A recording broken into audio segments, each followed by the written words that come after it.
প্রিয় সাথী ও বন্ধুগণ, আমি হোসেন দেশ বাঁচাও সামাজিক কমিটির রাজ্য সম্পাদক এবং একজন মানবাধিকার কর্মী হিসাবে, ভারতবর্ষের সুচিন্ত নাগরিক হিসাবে, পশ্চিমবঙ্গের একটা সুধী নাগরিক ভোটার হিসাবে আমি বাংলা সহ গোটা দেশের সমস্ত জাতি ধর্ম বর্ণ নির্বিশেষে দলমত নির্বিশেষে সমস্ত মানুষকে আন্তরিক শুভেচ্ছা ধন্যবাদ জানিয়ে একটাই আবেদন করতে চাই। আপনারা দেখছেন সোশ্যাল মিডিয়ার মধ্যে দিল্লিতে দাউ দাউ করে আগুন জ্বলে উঠেছে। কাদের জ্বলে উঠেছে?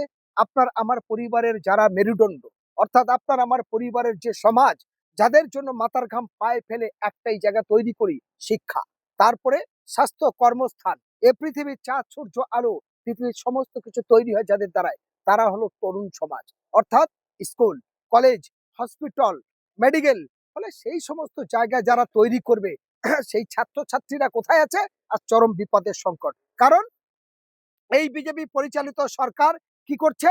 সেই ছাত্রদের উপরে কাঁদারি গ্যাস ছুড়েছে, সেই ছাত্রদের উপরে অস্ত্র আঘাত করছে, সেই ছাত্রদের উপরে ফায়ার করেছে।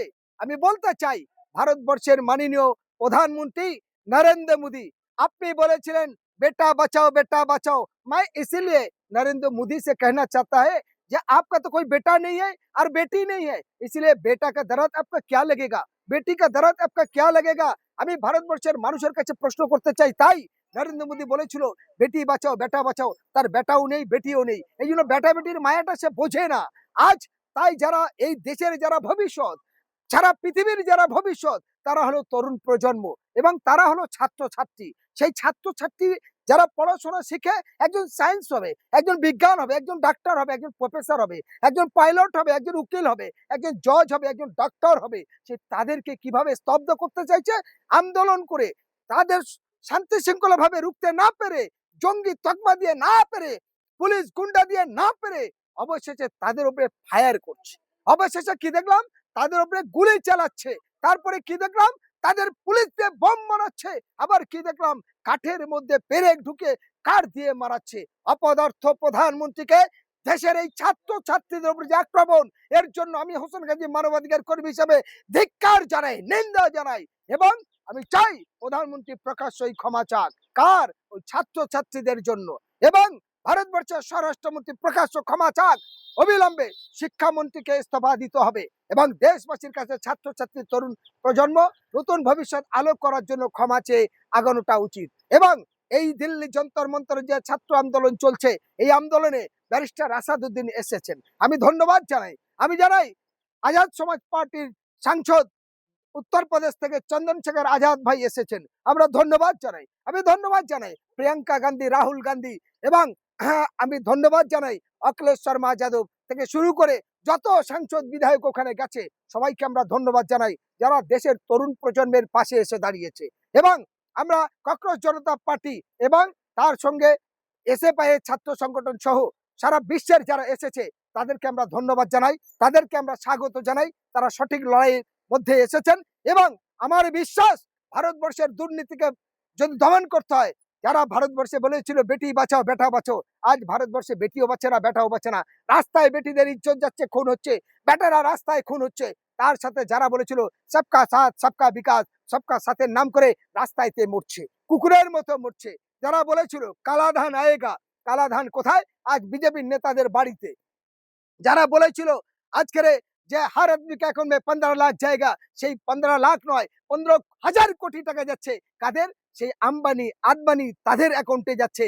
আর গ্রামের গরিব কৃষক শ্রমিক আজ তারা রাজপথে দাঁড়িয়ে তাদের অধিকার পাওয়ার জন্য লড়াই করতে হচ্ছে, ঝড় বৃষ্টি মাথায় নিয়ে ঘাম ঝরাতে হচ্ছে, রক্ত ঝরাতে হচ্ছে, তবে তাদের স্বাধীনের জায়গা পাচ্ছে। তাই আমি হোসেন গাজী একজন মানবাধিকার কর্মী হিসাবে তাম ভারতবর্ষের সমস্ত জাতি ধর্ম বর্ণ নির্বিশেষে দল মত নির্বিশেষে সব মানুষের কাছে আবেদন, আপনারা এই ছাত্র যুবদের পাশে থাকুন, তাদের আন্দোলনকে আরো শক্তিশালী করুন, তাহলে ভারতবর্ষের সামাজিক পরিবর্তন ঘটতে পারে, ভারতের অদূর ভবিষ্যৎকে গড়তে পারে। শুধু একটাই কথা বলি, বিজেপির মন্ত্রী দিলীপ ঘোষ যেমন বলছে ছাত্রছাত্রীদের নিন্দনীয় কথা, তার সাথে বিজেপির যে নেতারা বলছে তাদের বলতে পারি, আপনারা চোখ কান খুলে রাখুন। এই তরুণ সমাজ মনে করলে সারা বিশ্বকে উল্টে দিতে পারে। আপনারা মনে রাখুন, বাংলাদেশের ক্ষমতাসীন শেখ হাসিনা দেশ ছেড়ে পালিয়েছে, বাংলাদেশে হাসিনা পালিয়েছে তরুণ ছাত্রদের লড়াই আন্দোলনের মধ্যে দিয়ে। আপনারা মনে রাখুন, শ্রীলঙ্কার সাংসদ পুলিশ তাদের গাছে বেঁধে তাদের পিটাতে হয়েছে, কারণ তরুণ সমাজের লড়াই আন্দোলনের মধ্যে দিয়ে। আজ ভারতবর্ষ স্বাধীন হয়েছে এই লড়াই আন্দোলনের মধ্যে দিয়ে। ভারতবর্ষে বারবার সরকার রাজনৈতিক দলের পরিবর্তন ঘটেছে এই লড়াই আন্দোলনের মধ্যে দিয়ে। ফলে আমি হোসেন গাজী মানবাধিকার কর্মী হিসাবে যে সকল জাতি ধর্ম বর্ণ নির্বিশেষে, দলমত নির্বিশেষে যারা এই ককরোচ জনতার আন্দোলনকে সমর্থন জানাচ্ছে, যারা এসএফআই এর এই লড়াই আন্দোলনকে সমর্থন জানাচ্ছে, যারা গোটা ভারতবর্ষের বিভিন্ন রাজ্যে তারা লড়াই করছে, আমি হোসেন গাজী মানবাধিকার কর্মী হিসাবে তাদের পাশে আছি। তাদেরকে ধন্যবাদ জানাই। বীর সৈনিকের মতো বাবা মায়ের মুখ উজ্জ্বল করে দেশের ভবিষ্যৎ উজ্জ্বল করার জন্য এগিয়ে গেছে এবং কলকাতায় লাগাতার এই আন্দোলন চলছে।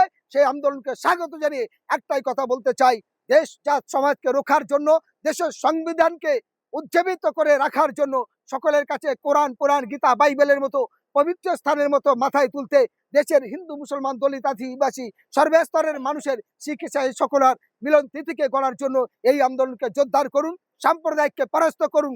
যারা দেশের অর্থ বিদেশে লঙ্ঘন করেছে, নোট পরিবর্তন করেছে, লকডাউন করেছে, বিভিন্নভাবে করার পরেও আজ দেশের সামাজিক ব্যবস্থা অর্থনৈতিক পঙ্গু করেছে, তার বিরুদ্ধে ককরোচ জনতার এই লড়াই, এই আন্দোলনকে স্বাগত জানিয়ে আরো শক্তিশালীভাবে এই লড়াই এগিয়ে নিয়ে যাওয়ার জন্য ধন্যবাদ জানিয়ে আমি আমার এখানে কথা শেষ করছি। আপনারা এগিয়ে থাকুন এবং লড়াই আন্দোলনকে আরো শক্তিশালী করুন।